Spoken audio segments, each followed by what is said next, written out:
Ini soalan yang berapa? 7. Ya, yang ke-7. Ini tentang Syiah.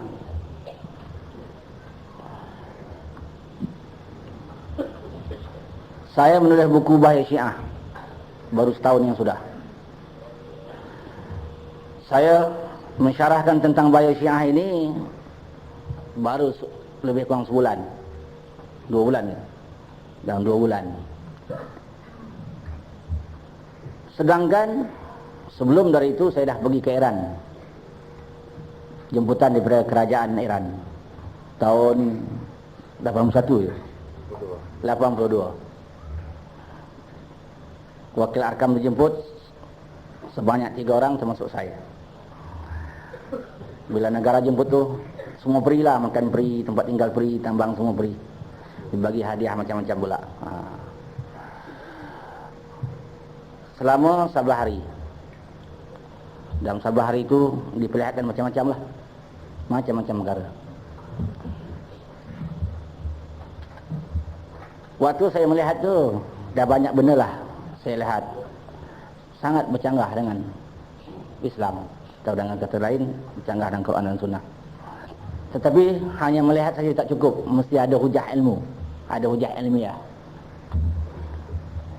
Mesti ada kitab tempat rujuk kita.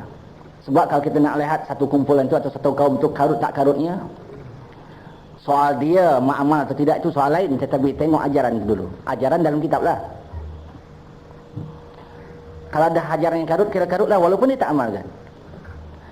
Kalau dia meyakinkan satu perkara itu adalah satu kesalahan walaupun dia tak amalkan, maka dalam segi akidah dia sudah salah. Sebab itu saya baru melihat dia. Melihat saja sudah nampak kekarutannya.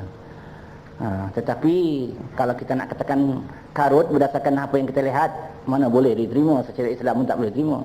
Islam mesti diterima ada hujah syariat berdasarkan Quran, hadis, ijma' ulama, qiyas, berdasarkan ada ceritanya dalam kitab mereka maupun dalam kitab-kitab Ahlussunnah wal Jamaah yang menuliskan tentang mereka. Sebab itu saya diam.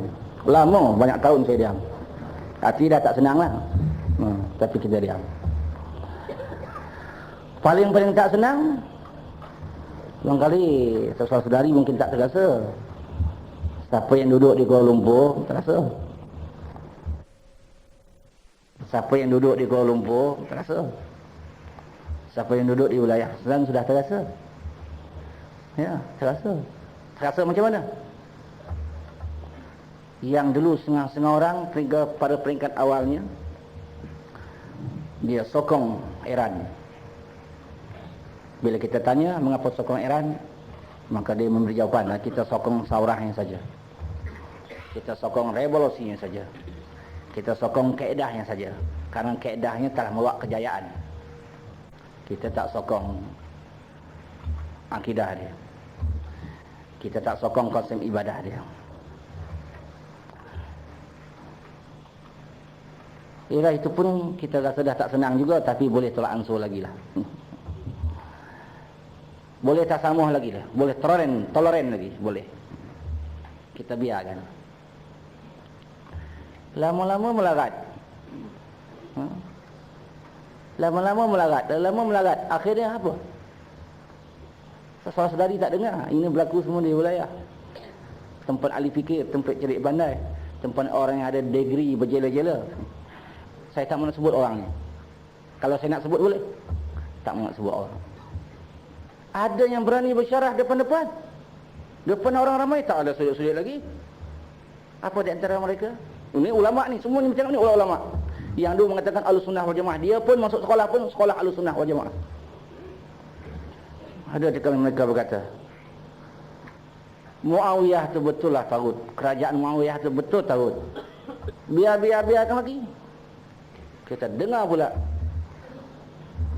3 orang Khulafaur Rasyidin, Sayyidina Abu Bakar, Sayyidina Umar, Sayyidina Utsman, mereka menaik menjadi khalifah tidak secara syar'i, tidak mengikut syariat, artinya melanggar Al-Quran dan Sunnah.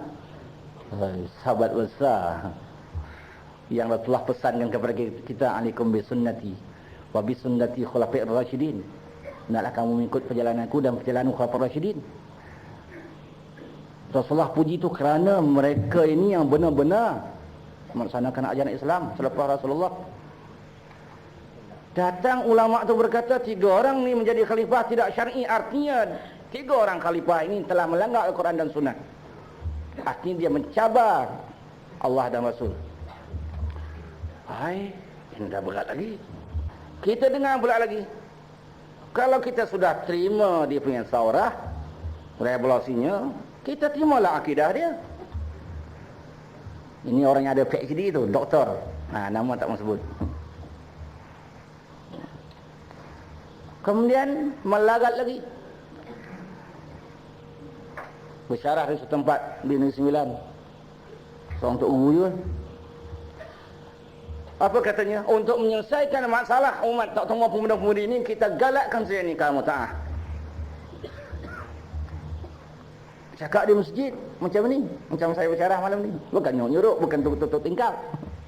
Sebab itu kita tahu.